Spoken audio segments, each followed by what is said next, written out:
This morning I want to talk about the Bush family because, the Bush family's history is very interesting and I think very relevant to what's going on right now. And it speaks to the fact that there's no accident. Well, there's really no accidents. We are where we are in the world because we've been pushed here. Again, if you refer to Jeffrey Sachs's material, it's always been about American aggression. We totally forced Russia's hand in Ukraine. NATO was never supposed to expand past Germany, East Germany, and yet it continued to grow and grow and grow and go farther east. Torment, America has, all it's done in the last 75 years is fart in the general direction of its so-called enemies. America has always been the bully of the world, and it's not just Trump. I would argue it's more of the Bush family. So let's get into that. So now, Bush Sr., Pappy Bush, famously doesn't remember where he was when JFK was assassinated. And the reason he doesn't remember is because he was in Dallas and he was the spook that called it in. He was the one that pushed the lone gunman theory. Well, actually, the CIA called it a solution. Again, so as these files are coming out, this will become a verifiable fact. But there's been enough research done by so many people. I mean, again, these are not my own opinions. I have my own beliefs on information that I have. You see what I'm saying? Okay, let me just tell you some good news sources so that we can at least be on the same page with that. Glenn Greenwald has always been great. He was the guy that worked with Edward Snowden and I think Chelsea Manning too. Max Blumenthal, Aaron Mate, Katie Helper, who works with, which also reminds me of Matt Taibbi. Jimmy Dore is great. Joe Rogan is good because Joe Rogan does long form interviews, which is actually a classic old, like The Passionate Eye or stuff. Again, we don't have journalism anymore. What we have in journalism is entertainment. And again, this is no mistake because during Operation Paperclip, the Nazis moved to Texas and became NASA and the military-industrial complex. They also took over Wall Street.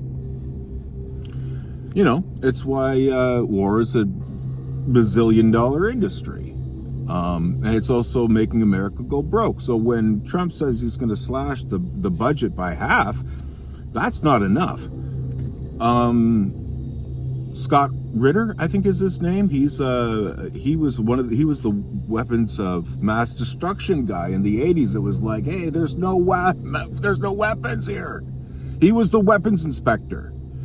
The information is out there, but you're not going to get it on the CBC because the CBC in the last 6 years has been a mouthpiece for Justin Trudeau. The CBC has been full-on propaganda for the Liberal Party and the Liberal Party alone, which is un-Canadian. This is where the wheels have fallen off. But it's also been a very long time coming. Okay, so back to the Bush family. You have Junior, who was behind 9/11, and Dick Cheney, who took control of every level of government that day. So really was solely responsible for 9/11, and yet has never been held to account for that.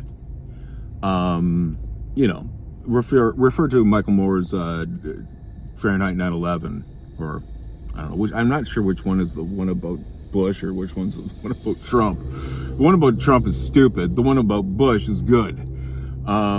This is the thing, like the way America has politicized Trump. Again, it's why there was a red wave, because people don't believe the Russian nonsense, because it's stupid. It's McCarthyism, and it doesn't, I mean, to be honest though, like, I guess bullshit does baffle brains, but reasonably intelligent people should be able to understand that Russia isn't our enemy. Russia has never been our enemy. We worked with them in World War II. Russia actually lost more people. I think they lost 15 million troops or so. Like, they lost more than anybody. The Eastern Front was brutal. And those Ukrainian Nazis that we in Canada gave a standing ovation to were the most evil bastards of all. I think I remember watching in Schaefer's class footage of those same guys. Like, the Eastern Front was brutal, and they were throwing live babies onto pitchforks. Schaefer's class was awesome.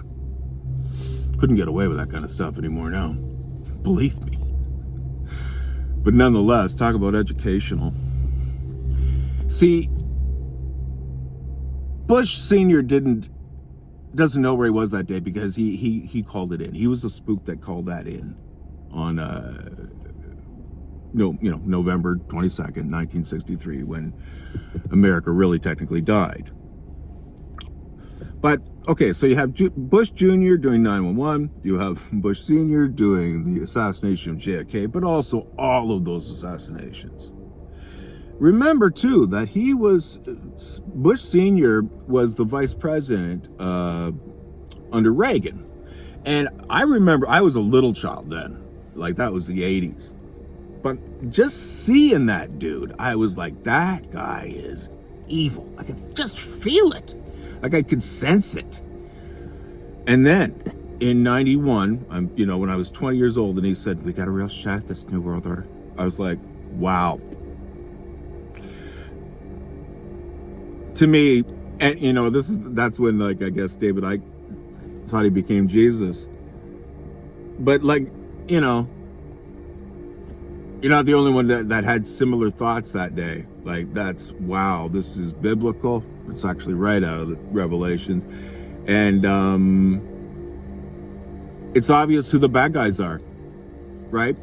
And again, that ties into, my dad being stationed in Halifax during the Bay of Pigs, and was totally about to be cannon fodder, like the first wave of World War III. So if the Bush family regime, so now keep in mind that when Senior was in the CIA, his father, who was Prescott Bush, he was banking and financing the Nazis, right? Like he had financed the Nazis. And also the CIA was in with the Nazis and with the whole, Project Paperclip. I would argue that basically what happened with that is they moved German fascism to America, which became American neo-Nazi fascism. Like, there was an American Nazi party that was funded by the DuPont family. So again, this is and obviously, like, World War II, Nazis were very, very unpopular. So you're not going to go around, like, just broadcasting that, hey, I just, ate a baby, right? People don't broadcast their sins. So And before there was Prescott Bush, who financed the Nazis. There was Samuel Prescott Bush, who I think he was the Rockefeller made him the CEO of Standard Oil, and that's the whole kind of Bush family oil thing, Texas oil history. But the bottom line is this: what you can see throughout history are a bunch of the same shady characters involved in shady business. Iran-Contra, 9/11. You know, and the thing about 9/11, like I was saying before, that out of that came the Patriot Act, where basically now they say you're a terrorist and you have like it's negating the Magna Carta. Like, you basically have no rights at all. So in other words, it's a step back. Like, what we need to do in Canada is take a look at a bunch of these laws and retract them. See, this is the thing about the Justin Trudeau using the Emergencies Act. Like, there is a very strict criteria to use that, and his criteria didn't meet it. Mainly because there are existing laws in place. And those protests were legal and peaceful. The media portrayed the truckers as these monsters, and it's truly disgusting. The banks seized their bank accounts, they seized their the government with the banks, but in cooperation with the banks, seized guys. And here's the other part of this that really people don't understand. The truckers were not just any truckers. Most truckers don't own their own rigs, and they weren't the ones protesting. Believe me, if you got every single trucker everywhere to really protest, wow, you would shut down North America, which is also why they panicked. But anyway, I am going off on a tangent there. The bottom line was Justin Trudeau lost in court because he did not meet the criteria to evoke the Emergencies Act. Again, that's why he's proroguing government. That's why he's going to jail. Like, he's the most corrupt politician in Canadian history, except for maybe his father, who now has been personally named by Cathy O'Brien as one of her abusers, as the survivor of a child sex farm.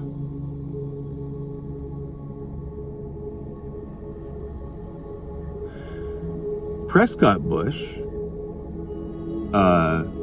who is a founding member of Skull and Bones at Yale, apparently stole the skull of Geronimo. The skull in their pictures is that of Geronimo, which they drink from. Wine,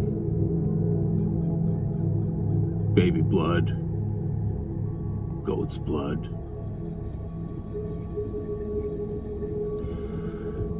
These people are sick. Jeffrey Epstein is another ginormous red flag.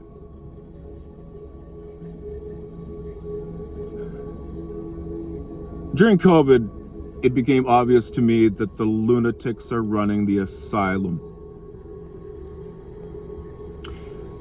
We need to demand